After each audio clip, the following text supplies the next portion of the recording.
Hello बच्चों, आज मैं अरिथमेटिक प्रोग्रेशन का सेकंड वीडियो लेकर आया हूं, जो पीछे का कंटिन्यूएशन वीडियो है। और इसमें मैं आगे टीएन वाले फॉर्मूले पर ही क्वेश्चन आगे बढ़ाऊंगा। अब थोड़ा इस सेक्शन में क्वेश्चन डिफिकल्ट रहेंगे। ऐसे क्वेश्चन मेरे पास है कि if the nth term of progression be a linear expression in n. nth term है यानी टीएन जो है एक लीनियर एक्सप्रेशन है इन टर्म्स ऑफ एन। तो इसका मतलब क्या हुआ कि t n equal to a n plus b, ऐसे लिखेंगे। एन का पावर 1 है और ए एंड बी क्या है, यहाँ पर कांस्टेंट है, तो ये लीनियर इक्वेशन हो गया। लीनियर क्या होता है, वेरिएबल का पावर अगर 1 है तो लीनियर कहा जाएगा। यहाँ वेरिएबल कौन है, एन, एन का पावर 1 है, ए और बी तो कांस्टेंट है। तो प्रूफ करना है कि यह एपी में है, ये प्रूफ करना है मुझे। तो एपी प्रूफ करने के लिए हम लोग क्या करते हैं बच्चों, डी का वैल्यू निकालते हैं। डी अगर हमारा कांस्टेंट आता है then it is in AP. तो हम लोग क्या करेंगे, डी निकालने के लिए क्या करेंगे, T1 और T2 चाहिए मेरे पास। तो सबसे पहले इसका T1 निकाल लीजिए। तो A इंटू 1 प्लस बी यानी A प्लस बी हो गया। T2 निकाल लीजिए तो 2A प्लस बी हो गया। अब डी निकालिए T2 माइनस T1, तो 2A प्लस बी माइनस ए प्लस बी कितना हो जाएगा, 2A प्लस बी माइनस ए माइनस बी, एक कट जाएगा, कितना हो जाएगा ए। और ए क्या था अभी तो बताए, तो ए कांस्टेंट टर्म है। तो डी का वैल्यू क्या हो गया बच्चों, कांस्टेंट हो गया। तो therefore it is in AP, या एपी में होगा। यही तो प्रूफ करने के लिए कहा था कि अगर टीएन के टर्म में कोई लीनियर एक्सप्रेशन हो तो वह एक एपी में होगा। निकल गया। ये क्वेश्चन जनरली आपको समझ में नहीं आएगा कि इसको लिखे कैसे। ये बता रहा हूँ इसलिए आपको इजी लग रहा है, लेकिन जब फर्स्ट बार आप क्वेश्चन पढ़िएगा बिना बताए हुए तो समझ में नहीं आएगा कि इसको कैसे लिखना है।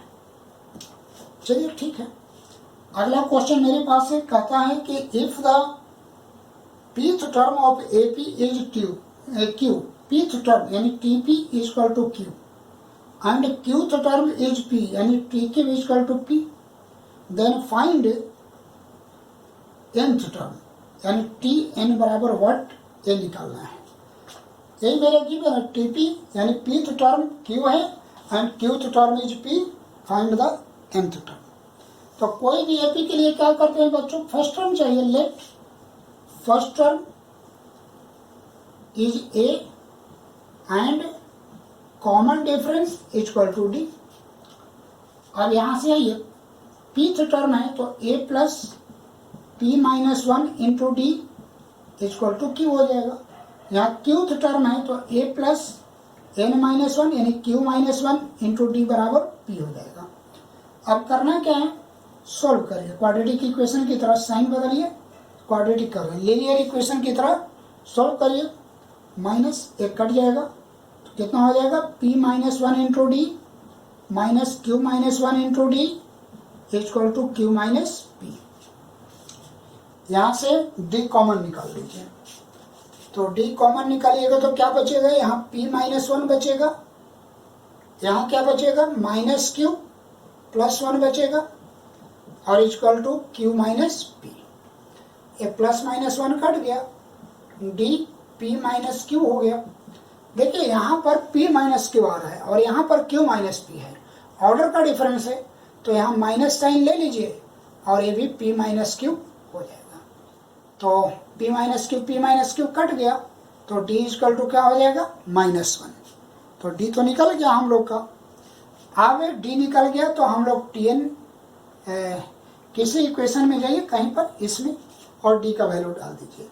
तो a plus p minus 1 into d equal to Q.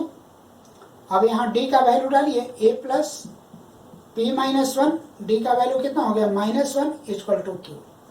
तो ए, इसको ब्रैकेट खोलिए, minus P plus 1 equal to Q. A बराबर क्या होगा, इसको इधर ले आइए, Q plus P minus 1, A भी निकल गया। और मैं बार बार कहता हूँ कि कोई भी एपी को आगे बढ़ाने के लिए हमको ए एंड डी का वैल्यू जानना जरूरी है। अगर ए एंड डी का वैल्यू आएगा तो एपी में हम फिर कुछ भी निकाल सकते हैं। अब टीएन का फॉर्मूला लगा दीजिए, A plus n minus one into D. A का वैल्यू कितना है Q plus P minus one plus n minus one, D का वैल्यू कितना है minus one, then Q plus P minus one bracket खोलिए minus n plus one minus one cut गया, then Q plus P minus n, यही answer है। यानी nth term इस AP में q plus P minus n proof करने के लिए था, सो आया हुआ है हम लोग का, कोई परेशानी नहीं है, प्रूफ हो गया।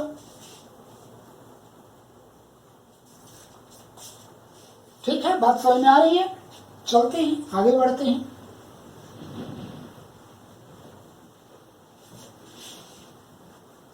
अब इधर का क्वेश्चन थोड़ा कठिन है, कठिन नहीं है, जिनको आता है उनके लिए तो कोई मुश्किल नहीं है।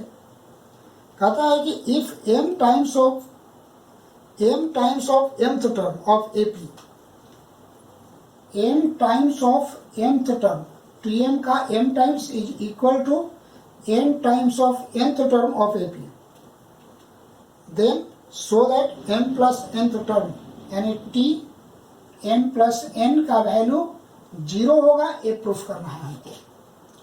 तो कोई टेंशन नहीं है, चलिए let first term equal to a and common difference equal to d। अब यहाँ पर आइए m है into t m equal to n into t m, तो m nth टर्म को क्या लिखेंगे m plus a plus m minus one into d, ऐसे लिखेंगे, स्क्वायर ब्रैकेट कर देते हैं। n इंटू क्या होगा बच्चों a plus n minus one into d, ऐसे हो जाएगा।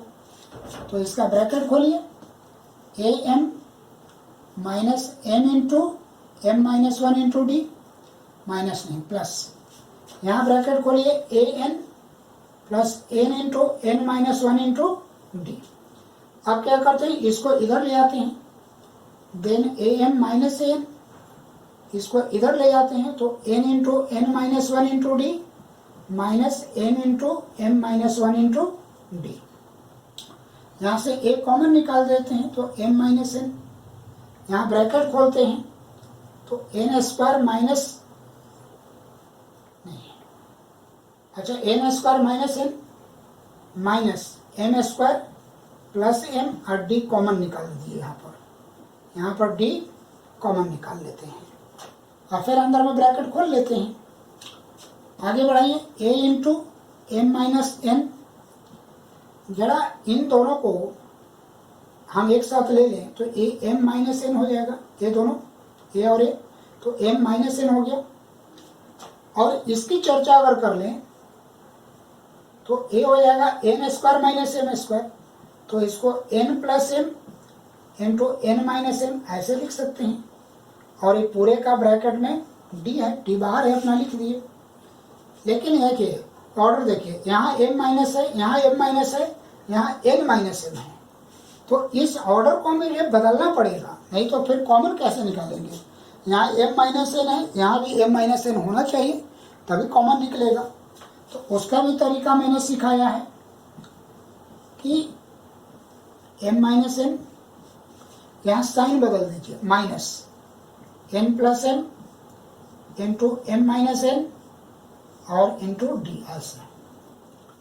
अब a into m minus n, यहाँ से m माइनस n कॉमन निकाल दीजिए, क्या बचेगा बच्चों 1 बचेगा, माइनस n माइनस m और डी बाहर अपना रहेगा, m माइनस n कट गया, तो आपका a का वैल्यू आया 1 minus n minus m into D, one का वैल्यू a का वैल्यू निकल गया। अब इसमें d का वैल्यू मुझे नहीं निकालना है, इससे ये निकालना पड़ेगा कि 2 वेरिएबल है लेकिन आपके पास इक्वेशन तो एक ही निकल रहा है यही, तो इससे तो एक ही वेरिएबल निकल सकता है, 2 नहीं निकल सकता। तो कोई बात नहीं, अब जो निकालना है उस पर आइए। हमको निकालना है टी एम प्लस एन, इसका वैल्यू, तो a plus m plus n minus 1 into d हो जाएगा। अब a का वैल्यू डालिए, a का वैल्यू है 1 minus n minus m into d plus m plus n minus 1 into D. यहाँ क्या होगा, माइनस कॉमन निकाल लेते हैं, तो m plus n minus 1 into d plus m plus n minus 1 into d. अब देखिए a और a कट जाएगा, इक्वल टू कितना हो गया, 0। यही तो मुझे लाना था।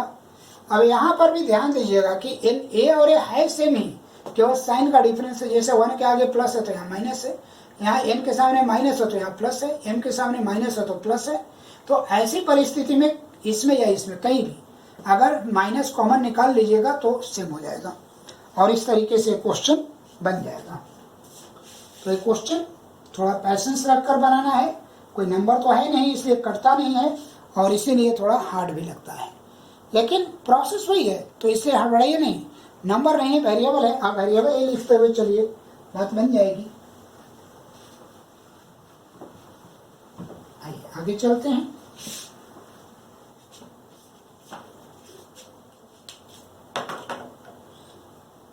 अब आगे क्वेश्चन मेरे पास है, ये भी थोड़ा क्वेश्चन बहुत बड़ा है, बुक में हालांकि छोटा बना हुआ है, कि A pth qth and rth term of AP is ABC. यानी क्वेश्चन के हिसाब से पीथ टर्म, क्यूथ टर्म और rth term A B and C है। देन हमें कुछ प्रूफ करना है कि A into Q minus R, proof करना है क्या, A into Q minus are plus B into are minus P plus C into P are minus P minus Q equal to 0। ये हमको प्रूफ करना है। तो करना क्या है बच्चों, फिर यहाँ फर्स्ट टर्म मानना ही पड़ेगा मुझे, लेकिन इस पर फर्स्ट टर्म को ए नहीं मानेंगे, इसलिए कि ए ऑलरेडी आया हुआ है। तो फिर कंफ्यूजन हो जाएगा कि ए लेट करने वाला जो फर्स्ट टर्म माने थे या ए जो ए है, ये दिक्कत हो जाएगी। तो यहाँ पर क्या करते हैं, let first term equal to x ले लेते हैं and common difference equal to d. ठीक है, अब यहीं पर आइए, जो आपको दिया हुआ है टी पी है, तो x plus P minus 1 into d equal to a. Q है तो x plus q minus 1 into d equal to b, फिर x plus r minus 1 into d equal to c हो जाएगा। एक गिवन है, इस हिसाब से एपी में हम इसको ऐसे लिख सकते हैं, कोई दिक्कत नहीं है, बहुत बढ़िया। अब हम लोग को करना क्या है, क्वेश्चन 1, 2 एंड 3 हो गया। लेकिन अगर ध्यान से देखिएगा यहाँ पर, तो a में q माइनस आर का मल्टीप्लाई है, तो हम लोग क्या करते हैं कि इसमें q माइनस आर से पूरे इक्वेशन में मल्टीप्लाई कर देंगे। b में देखिए r माइनस पी से है, तो r माइनस पी से इसमें कर देंगे सभी में, और उसमें p माइनस क्यू से कर देंगे, बस। अब यहाँ से बात बन जाएगी, बाकी सॉल्यूशन है। तो कैसे करेंगे बच्चों, तो देखिए x into Q minus are plus P minus 1 into Q minus r into d equal to a into Q minus r. Q minus r से यहाँ भी किए, यहाँ भी किए, यहाँ भी किए, सेम चीज यहाँ भी करी, x into are minus P plus q minus 1 into are minus p into d equal to b into are minus p. अब यहाँ से देखिए x into p minus q plus r minus 1 into p minus q into d equal to c into p minus q. इतनी बातें हो गई, कुछ नहीं है, जो ये नंबर जहाँ सामने सामने मैंने लिखा वहां से समझ करके उसको सभी टर्म में मल्टीप्लाई कर लिया और फिर से रीराइट कर लिया, इतनी चीजों को। अब इसको ऐड करना है, क्योंकि देखो इस सब को क्या किया है, ऐड किया है, तो आपको भी ऐड करना पड़ेगा। तो यहाँ क्या हो जाएगा, x into Q minus are plus x into are minus P plus x into p minus q, इतना हो गया। प्लस अब इसका लिखिए, ए वाला टर्म का लिखिए, यानी p minus 1 into Q minus r into d plus, अभी बाद में लिखेंगे, उधर वाला टर्म उधर लिखेंगे, प्लस यहाँ लिखिए q minus 1 into are minus p are minus p into d आप plus r minus one into p minus q into d equal to इधर वाला टर्म लिखिए a into Q minus are plus B into are minus P plus C into p minus q. अब जो यहाँ LHS में term है वो मेरा यहाँ आ गया। अब इसका मतलब ये होता है कि इधर वाला जो टर्म है ये पूरा का पूरा जीरो हो जाना चाहिए। अब बस कैलकुलेशन करके देख लेना है। बात तो समझ में आ गई। अब उस टर्म को मैं नहीं लिख रहा हूँ, मैं यहीं पर चर्चा कर रहा हूँ। हालांकि होगा बहुत लंबा तो मुझे ऊपर से मिटाना पड़ेगा। मिटा देता हूँ। अब ऊपर से मुझे मिटाना पड़ेगा। तो पहले मैं इसका चर्चा कर लेता हूँ। x कॉमन निकाल लेता हूँ। x कॉमन निकलेगा तो q minus are plus r minus P plus P minus q, ये हो गया। प्लस यहाँ इन तीनों में इतना दूर का ऑपरेशन हो गया बच्चों, इतना दूर का ऑपरेशन हो गया। अब इसमें तीन टर्म है लेकिन सब में डी कॉमन है, तो डी निकाल लीजिए कॉमन। कितना बचेगा, इसका मल्टीप्लाई करिए। देखिए इसका इसमें मल्टीप्लाई करिएगा तो कितना हो जाएगा, P Q minus p are, फिर माइनस क्यू प्लस आर हो गया। यहाँ पर आइए प्लस क्यू आर हो गया माइनस पी क्यू हो गया, माइनस आर हो गया और प्लस पी हो गया। अब इसकी चर्चा कर ले तो प्लस आर पी हो गया माइनस आर क्यू हो गया, फिर माइनस पी हो गया और प्लस क्यू हो गया इतना। और इक्वल टू ए वाला टर्म अपना रहेगा। इक्वल टू इस टर्म को हम इधर ही लिख देते हैं, हटाइए यहीं पर इस टर्म को हम लिख देते हैं। ये टर्म हमारा है a into Q minus are plus B into are minus P plus C into q p minus Q equal to, ठीक है, इतना आ गया। अब देखिए क्यू से ए कट गया, पी से प्लस माइनस कट गया, आर से ए कट गया, तो एक्स इंटू जीरो हो गया है प्लस डी। यहाँ पर देखिए यहाँ भी सब कटेगा, ध्यान से देखिए। यहाँ पी क्यू प्लस में है, अब कहीं पर यहाँ देखिए पी क्यू माइनस में है, कट गया।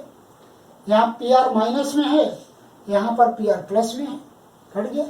यहाँ पर क्यू आर प्लस में है, यहाँ पर क्यू आर माइनस में है, कट गया। यहाँ माइनस क्यू है, यहाँ पर प्लस क्यू है, ये भी कट गया। ये प्लस आर है, ये माइनस आर है, कट गया।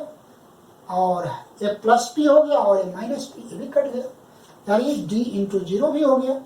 कितना आ जाएगा, zero plus zero equal to zero, इतना बराबर जीरो आ गया। तो ये थोड़ा सा लंबा पड़ता है और लिखने का कुछ ट्रिक है, उस ट्रिक को इसको बार बार बनाइएगा तो ये क्वेश्चन बिल्कुल बन जाएगा, भारी नहीं है क्वेश्चन।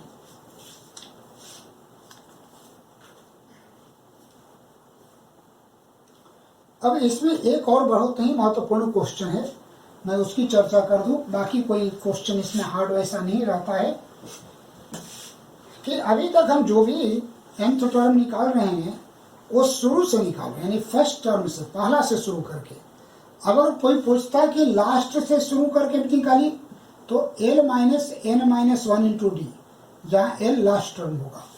अब कोई AP मान लो कि दे दिया जाता है आपको 4 9, क्वेश्चन है 4 9 14 एंड सो लास्ट में जो मिलियन टर्म दिया हुआ है 254 दिया हुआ है। अब कहता है कि शुरू से लास्ट से 10th टर्म आप निकालिए, तो टी एन का value l minus n minus one into d हो जाएगा।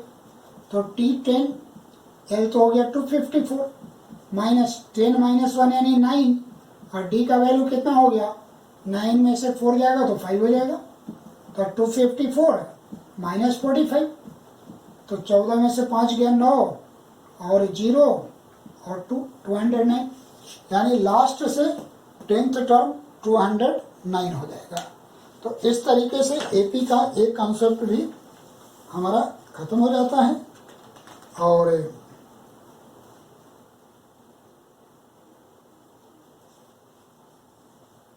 अब इसमें और भी क्वेश्चन है, हाँ है क्वेश्चन, एक दो और बहुत अच्छे क्वेश्चन है। अब इसमें एक क्वेश्चन है हमारे पास कि how many 3 digit numbers are divisible by 7। 3 digit का कितना नंबर है जो 7 से डिविजिबल है? तो 3 डिजिट का स्मॉलेस्ट नंबर 100 और लार्जेस्ट नंबर 999। 7 से डिवाइड कर दीजिए दोनों को।